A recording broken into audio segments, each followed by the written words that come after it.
Halo, ini video reflection saya yang keempat untuk mata kuliah Business Creativity and Innovation. Di minggu ini, kelas saya membahas tentang Teams, Networks, and Innovation. Jadi saya akan menceritakan sedikit pengalaman saya bersama tim saya di kantor. Saya punya kebiasaan melakukan weekly meeting dengan tim saya yang tinggal di beberapa kota yang berbeda. Jadi dari 4 sampai 5 weekly meeting yang saya punya, biasanya saya mengambil satu jatah weekly meeting untuk melakukan semacam sharing session dengan tim saya. Jadi dari durasi 2 jam, biasanya setengah jamnya kita gunakan untuk membahas hal-hal yang berhubungan dengan pekerjaan dan sisanya kita gunakan untuk sharing session. Kenapa saya sampai punya kebiasaan seperti ini bersama tim saya? Jadi sebelum saya ditugaskan di area kerja saya yang sekarang, saya ditugaskan di kota-kota besar. Sehingga ketika saya pertama kali dipindahkan ke secondary city, saya merasakan ada gap antara tim saya sebelumnya di kota besar dengan tim saya yang baru. Jadi secara kompetensi mungkin sama ya dari tim yang ada di kota besar dan di secondary city, tapi ada gap dalam hal terutama soft skills, dari cara berkomunikasi, kemudian seberapa artikulatif mereka ketika ada sesuatu, ketika ada masalah atau isu yang berkaitan dengan pekerjaannya, kemudian cara memprioritaskan hal-hal mana yang harus dilakukan terlebih dahulu dan hal-hal mana yang bisa menunggu. Sebagian besar hal-hal yang berhubungan dengan komunikasi dan inisiatif. Dengan ritme kerja yang saya miliki di kota-kota besar sebelumnya,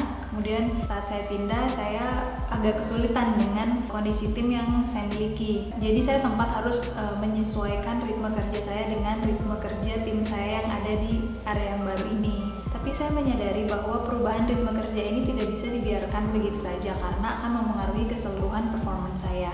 Kemudian saya merasa saya harus melakukan sesuatu supaya saya lebih bisa berbaur dan lebih memahami bagaimana caranya bekerja bersama tim yang baru.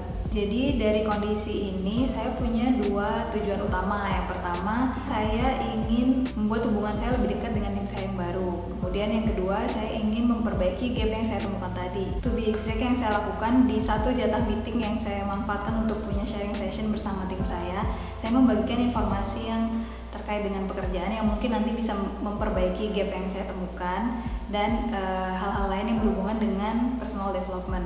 Misalnya tentang memahami personality masing-masing orang yang mungkin mereka temui di lingkup kerjanya masing-masing. Jadi saya memberikan informasi bahwa memang karakter orang itu bisa berbeda-beda dan ada cara-cara khusus untuk berkomunikasi dengan efektif dengan mereka. Saya juga pernah membuat sharing session tentang manajemen energi gitu. Mungkin kita merasakan bahwa pekerjaan kita semakin lama semakin banyak. Jadi menjadi penting untuk mengalokasikan energi kita secara tepat supaya semua pekerjaan-pekerjaan penting itu bisa terselesaikan dengan baik. Topik yang juga cukup diminati adalah personal finance karena topik ini merupakan hal baru bagi tim saya dan memiliki dampak jangka panjang yang baik bagi mereka. Awalnya materi-materi sharing session ini tuh datang dari saya, tapi seiring berjalannya waktu ternyata tim saya menerima dengan antusias dan dengan baik. Jadi kadang-kadang mereka yang punya ide apa yang harus dibahas di bulan selanjutnya, bahkan kadang-kadang mereka juga sudah membaca sesuatu yang berhubungan dengan materinya.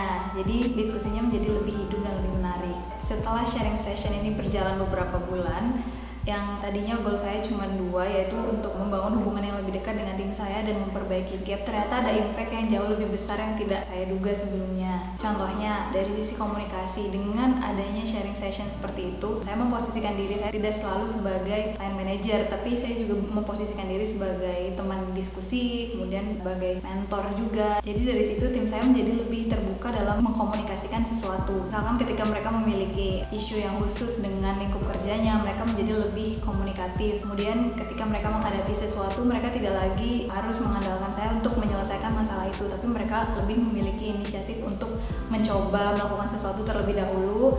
Kemudian jika itu tidak berhasil, baru mereka mengeskalasi kepada saya. Kemudian dari sisi inisiatif dan inovasi, sebelumnya hampir semua ide promosi itu datang dari kantor atau dari ide saya, tapi setelah kita punya sharing session ini, ada banyak sekali ide yang kemudian muncul dari tim saya yang menurut saya cukup menarik dan tidak terpikirkan sebelumnya. Misalnya kami pernah melaksanakan event pertandingan olahraga yang tadinya hanya bisa dilaksanakan di kota besar, tapi kami bisa menyelenggarakan dengan sukses di secondary city. Kemudian membuat campaign-campaign lokal yang kreatif. Misalkan kami pernah mempromosikan sebuah produk kopi yang baru, kemudian kita bekerja sama dengan brand makeup. Selain ada impact yang baik untuk performansi pekerjaan, ternyata juga ada impact yang baik untuk tim saya sendiri. Mereka jadi lebih baik dalam berinteraksi, mereka jadi lebih mengerti tentang manajemen diri, misalkan tentang personal finance, jadi mereka lebih tahu nih kemana harus mengalokasikan uangnya atau berinvestasi secara sederhana. Dan dari sisi turnover, di awal saya pindah ke area ini turnovernya cukup tinggi, tapi sekarang cenderung lebih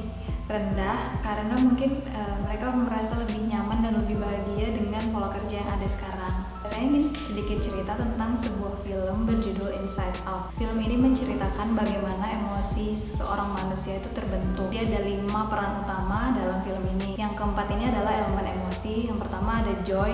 Joy ini tugasnya memberikan rasa bahagia, kemudian berpikir positif. Kemudian ada anger. Anger ini tugasnya memunculkan amarah. Ada disgust. Disgust ini dia mengingatkan kita akan potensi marah bahaya. Kemudian yang terakhir ada sadness. Sadness itu tugasnya untuk mengingatkan kita agar kita lebih menggunakan empati kita. Dan yang terakhir ada bingbong. Di bingbong ini memiliki peran pengingat kepada keempat elemen emosi ini supaya mereka itu sadar akan kelebihan dan kekurangan masing-masing, tapi mereka tidak perlu mengubah dirinya, melainkan saling mengisi. Sama seperti dalam sebuah tim, kita akan menemukan orang-orang dengan karakter, keunikan, kelebihan dan kekurangannya masing-masing, tapi kita tidak perlu menyeragamkan anggota tim kita. Tugas kita adalah memaksimalkan potensi dan kelebihan yang mereka miliki supaya nantinya bisa saling mengisi di segala situasi.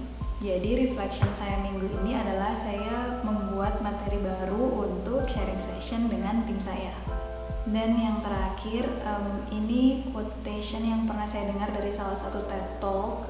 Nanti kalau saya ingat akan saya taruh linknya di description box. Ini quotation yang selalu saya ingat ketika saya menghadapi kesulitan. Salah satunya ketika saya baru pindah ke area tugas saya sekarang dan saya merasa saya mengalami banyak kesulitan. Jadi quotationnya adalah places where you have the biggest challenges is the places where you have the most to give. Mungkin kita tidak harus selalu berbagi dalam hal materi, tapi kita selalu bisa membagi pengetahuan atau keterampilan kita kepada orang lain untuk membantu mereka menjadi lebih baik.